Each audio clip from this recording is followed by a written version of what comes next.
જય માતાજી મિત્રો, આજે મેં જે 9 વાગ્યાનો ટાઈમ મૂક્યો હતો કે હું લાઈવ કરવાની છું, ઈ લાઈવ રોકવા માટે મને મારા ગુરુનો આદેશ આવ્યો કે ભાઈ લાઈવ નથી થવાનું. એટલે ગુરુનો આદેશ ઈ મારા કહેવાય ને શિરોમણી છે. અને એવા સારા સારા સાધુ સંતોનો આવ્યો કે ભાઈ સનાતન ધર્મને છાંટા ઉડે એવો આપણે લાઈવ નથી કરવાનું બેટા, લાઈવ ના કરતી. એટલે બધાનું માન સન્માન રાખીને હું હજુ વાત જ કરતી હતી. એટલે મારું લાઈવ રોકવા માટે પોલીસની મને બે ગાડીઓ મારી પાછળ થઈ, બે 4 વ્હીલો. વિચાર કરો તમે કેટલી એ વાતમાં પેલી સચ્ચાઈ હશે કે આટલા લોકોને મને રોકવા આવવું પડે છે. અને મારા ઉપર પોલીસની ફરજ રૂકાવવા માટેનો કેસ બનાવ્યો.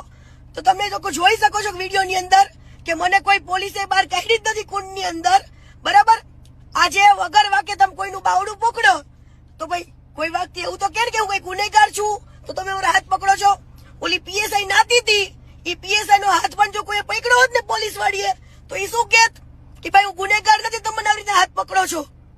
તો ત્યાં કુંડની અંદર પીએસઆઈ જેવા અનેક લોકો પાણી અંદર નાહ્યા છે.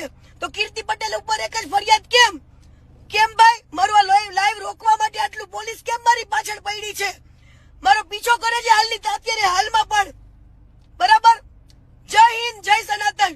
હવે તો કઈ પણ થાય આ સચ્ચાઈ બહાર આવશે ને આવશે.